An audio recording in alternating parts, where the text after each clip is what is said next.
the end, this dispute will remain. Don't we want disputes to be resolved? That's one. The next thing is we have Machlokes Hillel with Shammai. We have the dispute of Hillel and Shammai. And then, those were the ones disputing. And then that was not L'Shem Shemayim. It says Korach v'Choladasai. Korach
Rabbeinu is Mashiach, that Moses was the Messiah.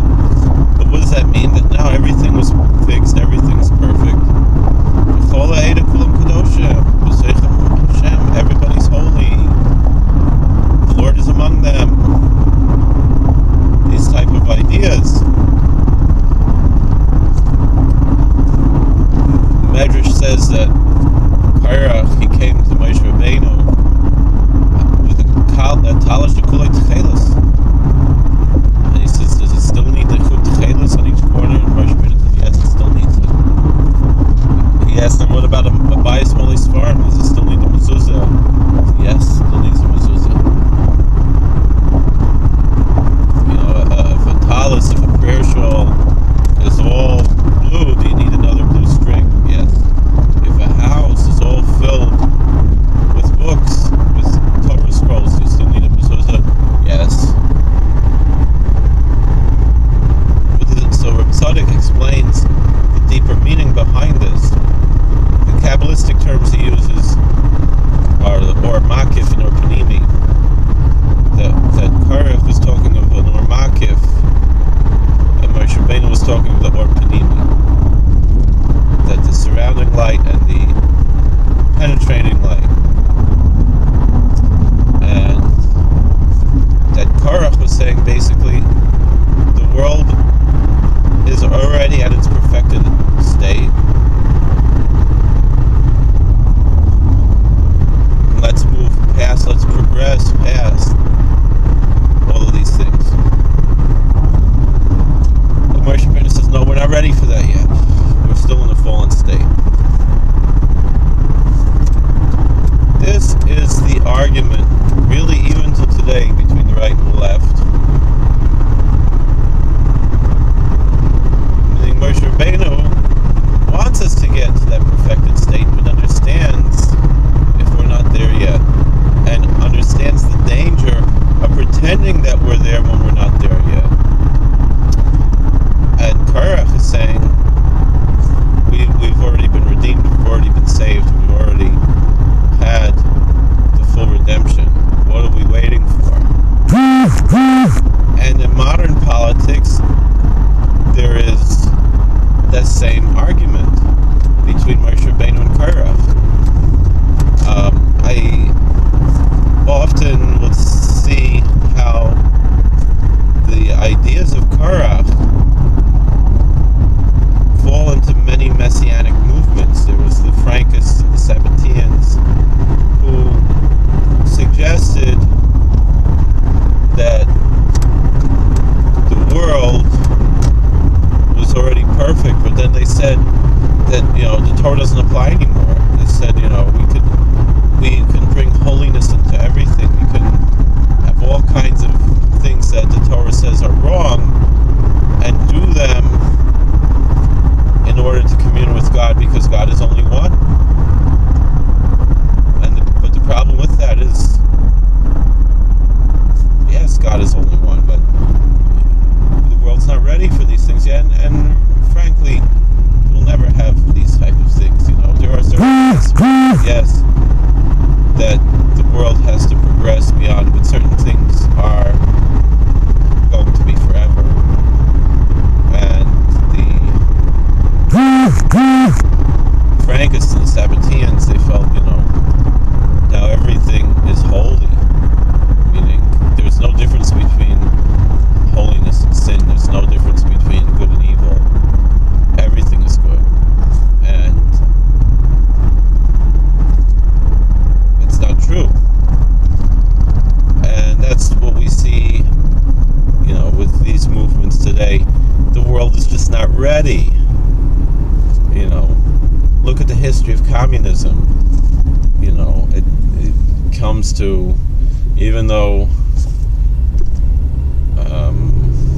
Orwell himself was a socialist, he pointed out how the communists, you know, they were like, you know, all the farm animals are equal, but some are more equal than others, you know. And you know, that's what it means. The world's just not ready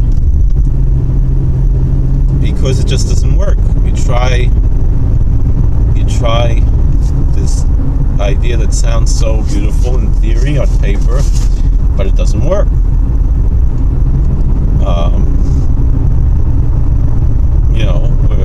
We're not ready to give up greed. We're not ready to give up, same thing, so many things.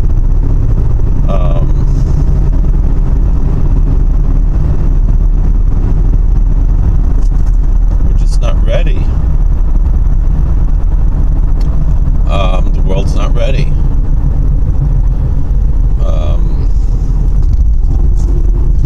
But the thing is then there's this destructive element of those who want to force it to be ready. I hear one speaker, he warns about how eschatology leads to danger. It's a problem on both sides. It's a problem, meaning, there are the eschatologists who want to force the end by making making the War of Armageddon happen, and bring the Mahdi or whatever, it's on. But then there's also the non-religious, the secular,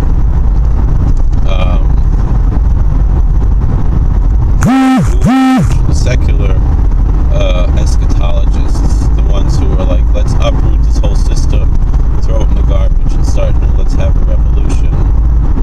When it's not the system that's bad, it's really the abuse. Our Constitution is the Constitution. The problem is not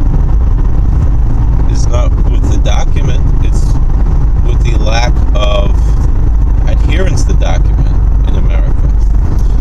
Our Torah is Hashem Tamima. All the more so, should have mentioned that first. The Torah of the Lord is perfect. Shivas Nefesh, it restores the soul. But the problem is not the Torah. The problem is our lack of allegiance to the Torah.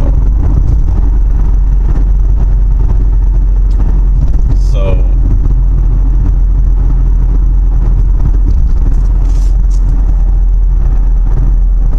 the thing is, but wait, aren't we ready for this? Aren't we ready to progress past these things? Aren't we ready? No, we're not ready. Until you embrace the lessons of Torah, we're not ready. And don't try to pretend we're ready, because when you do that, let's make ourselves, let's force to be ready. No. That is the source of so much.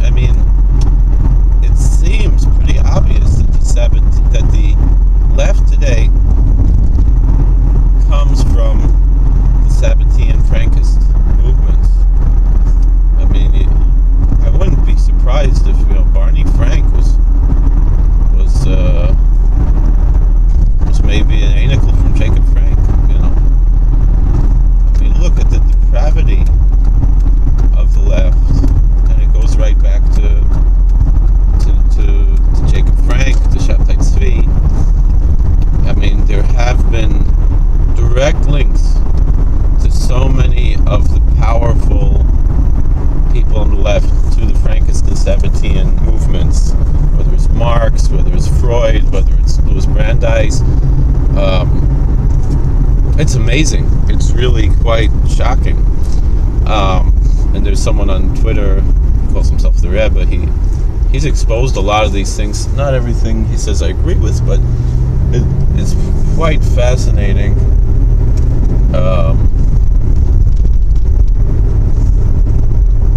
When you get into the details of this history, it's shocking. It's scary. It's amazing. But does that mean that they're irredeemable? No. There is a way to do tshuva, to bring things back the way they're supposed to be. We have to learn it. And through that, we could be worthy to all kinds of great blessings and things, and really find peace. Doesn't mean we're all going to agree. have to recognize that we all want the same thing, that even Moshe Rabbeinu and Korach wanted the same thing. It's just, how do we get there? Are we ready? And